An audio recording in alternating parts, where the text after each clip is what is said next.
Ave María Purísima, sin pecado original concebida. Jesús en el diario de Sor Faustina. Escríbelo para las almas afligidas. Cuando un alma vea y conozca la gravedad de sus pecados, cuando a los ojos de su alma se descubra todo el abismo de la miseria en la que ha caído, no se desespere, sino que se arroje con confianza en brazos de mi misericordia, como un niño en brazos de su madre amadísima. Estas almas tienen prioridad en mi corazón compasivo. Ellas tienen preferencia en mi misericordia.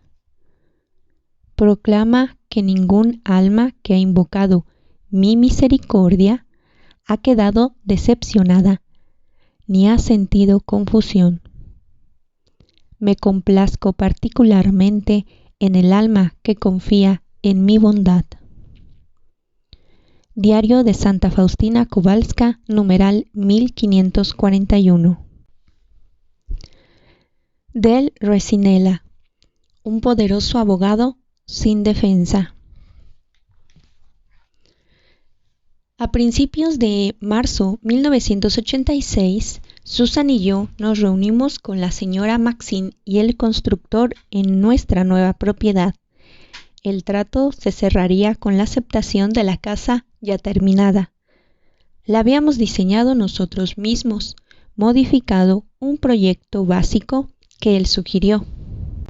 Era el momento de poner la primera piedra. Le entregué el cheque de $50,000 requerido por el contrato para empezar a trabajar. Estábamos de camino a Tallahassee. Íbamos a celebrarlo con una cena más tarde. Esa noche, después de asistir a misa vespertina del sábado por la noche en nuestra nueva parroquia, la Iglesia Católica Romana del Buen Pastor. Desde el cambio de Ufet en Miami en febrero de 1984, mis horas de trabajo se habían disparado. Aquella intensa orientación espiritual que estaba asentando nuestras vidas en 1983 parecía haber decaído a medida que la presión de los niños y la profesión se adueñaban de nuestros horarios y recursos. No fue en absoluto cosa nuestra el haber entrado en la iglesia la misma noche de la firma del contrato para la casa de nuestros sueños y encontrarnos de frente con la lectura del Evangelio del joven rico en Marcos capítulo 10, versículos del 17 al 25. Cuando salía Jesús al camino, se le acercó uno corriendo, se arrodilló ante él y le preguntó: Maestro bueno, ¿qué haré para heredar la vida eterna? Jesús le contestó: ¿Por qué me llamas bueno? No hay nadie bueno más que Dios. Ya sabes los mandamientos: no matarás, no cometerás adulterio, no robarás, no darás falso testimonio, no estafarás, honrarás a tu padre y a tu madre. Él replicó: Maestro, todo eso lo he cumplido desde mi juventud. Jesús se quedó mirándolo, lo amó y le dijo: Una cosa te falta. Anda, vende todo lo que tienes, dáselo a los pobres. Así tendrás un tesoro en el cielo, y luego ven y sígueme. A estas palabras, él frunció el ceño y se marchó triste, porque era muy rico.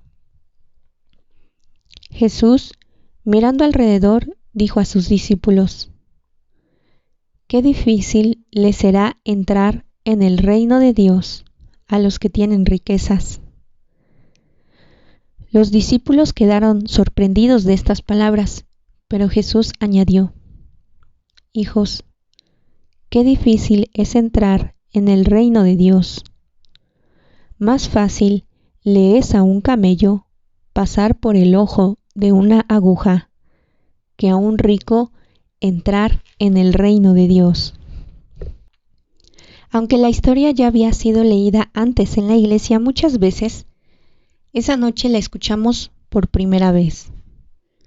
La cena posterior para celebrar el contrato de nuestra nueva casa no estaba yendo según lo previsto.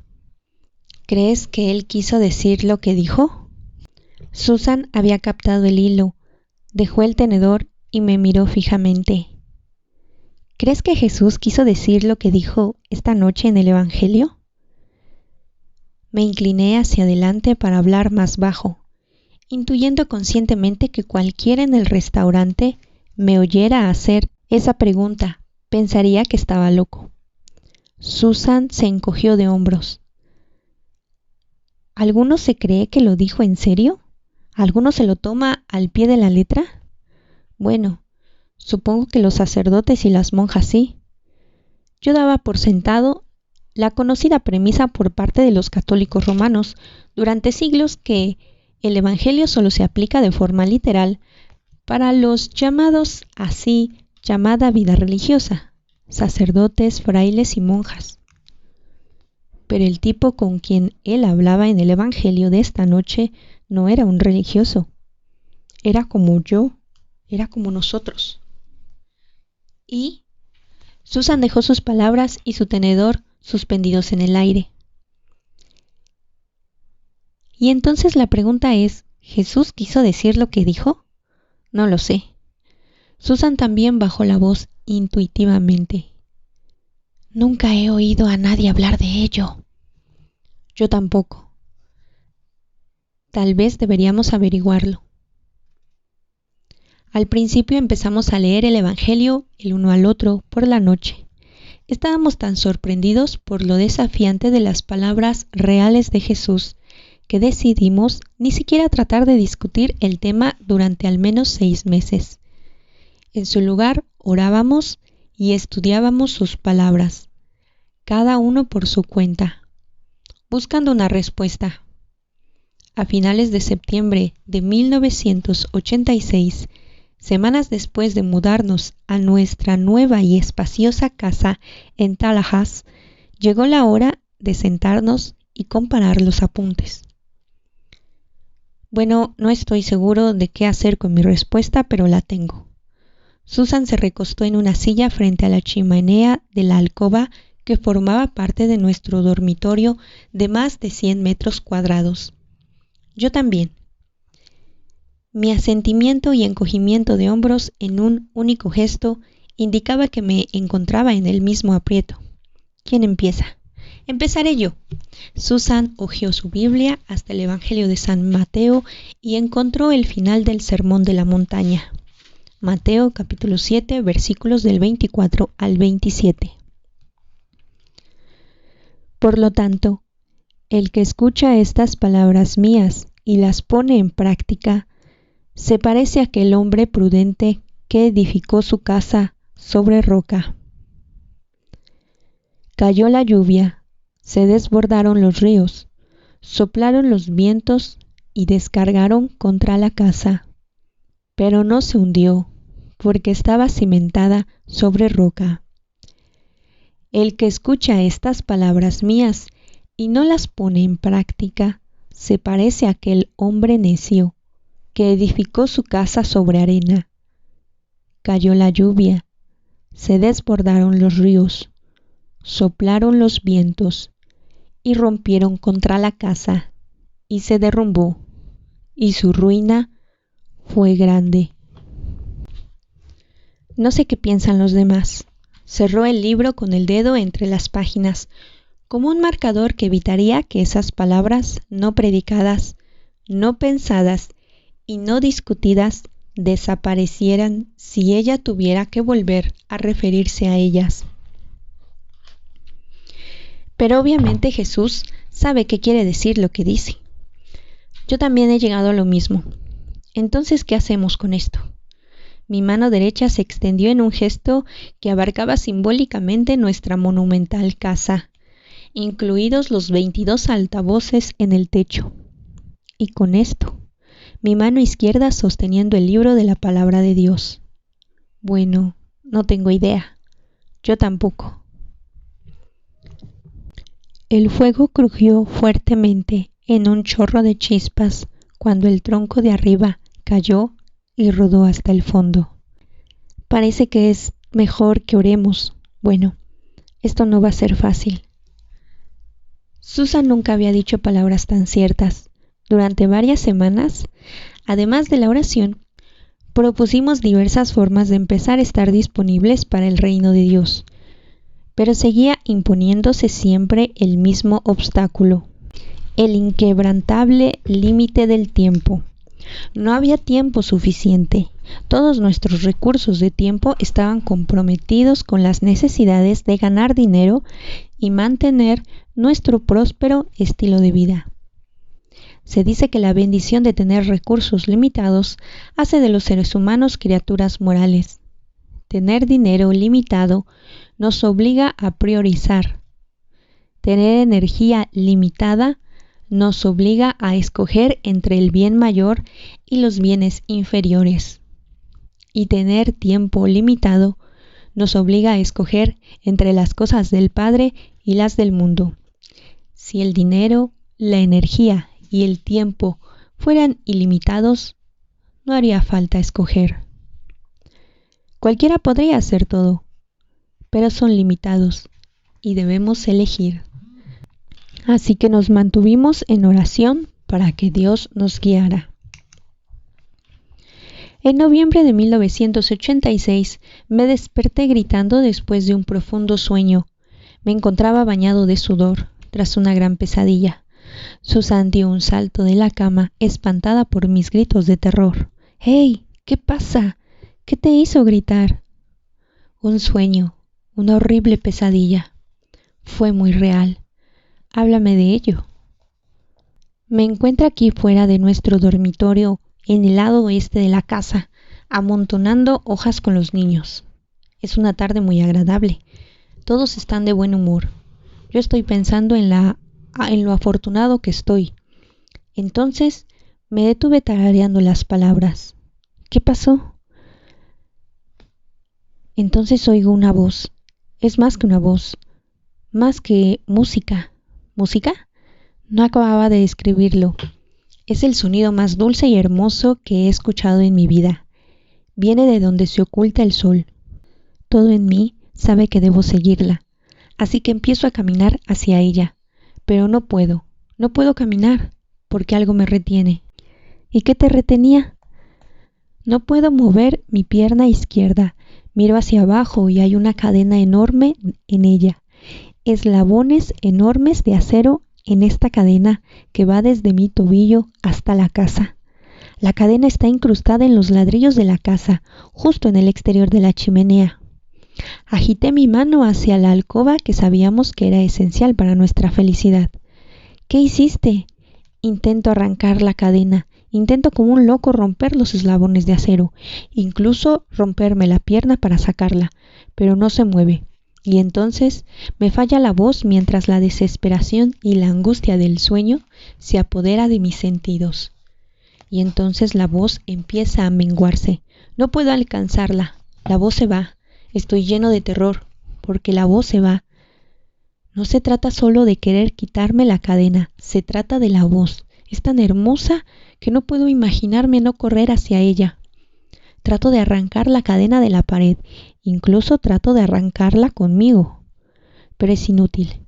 Mientras estoy ahí temblando y llorando, la voz se desvanece, el sol se pone y finalmente está completamente oscuro. La voz se ha ido. El frío es absoluto. En el sueño sé que no habrá una segunda oportunidad. La he perdido para siempre. Grito y despierto. Susan parecía ajena al sudor y las lágrimas que me brotaban de nuevo, al describir mi visita al infierno personal. Me aferraba y oraba en voz baja. Cariño, susurró al final tan bajito que apenas pude oírla. Puede que Dios nos haya dado nuestra respuesta. Tal vez no podemos tener todo esto y a la vez su reino. Tal vez tengamos que elegir. Es difícil describir el torbellino emocional interior, provocando al pasar del miedo a Jesús. Pudiera haber querido decir lo que dijo en general, al shock de pensar que Él pudiera haberlo querido decir para nosotros en particular.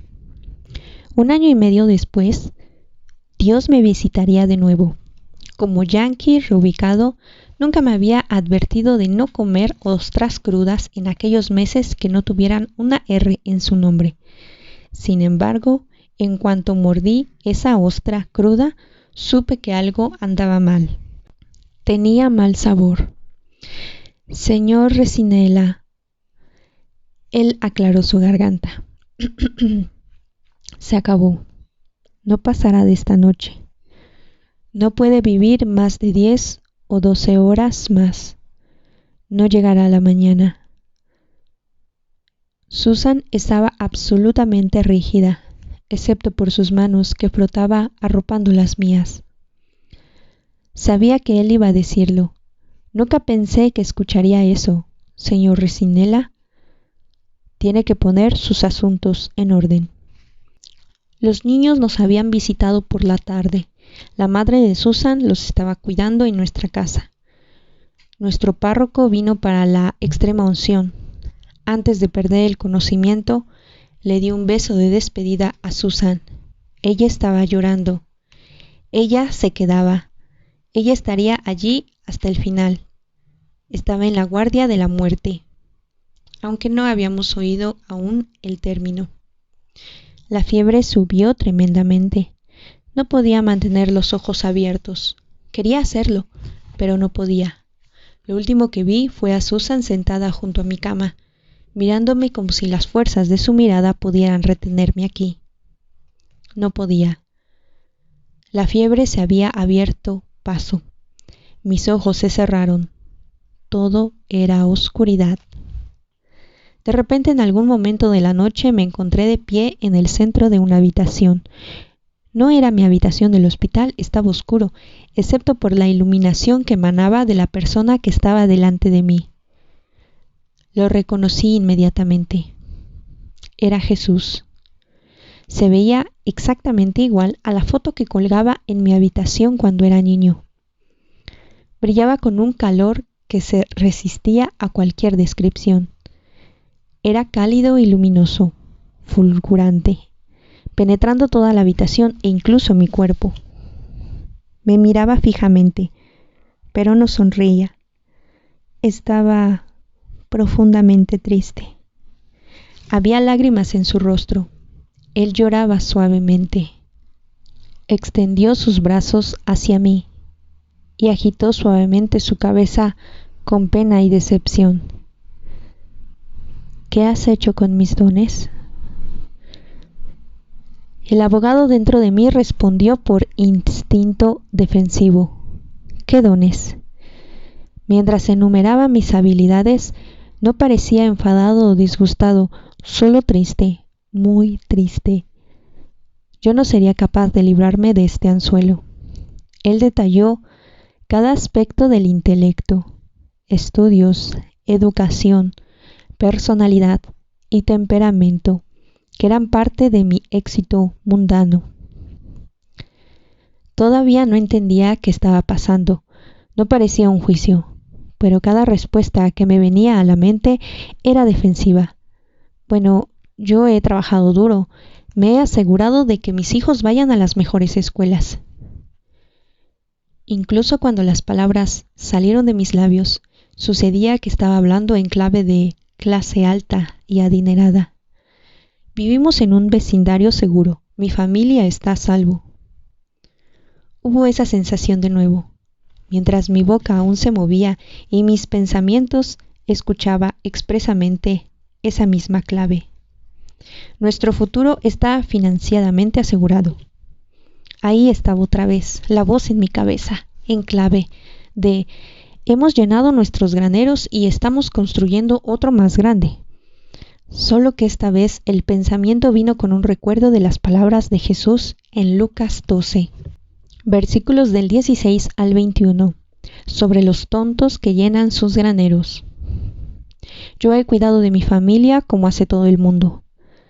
El tono defensivo de mi voz me hizo darme cuenta de que estaba discutiendo con alguien. ¿Con quién?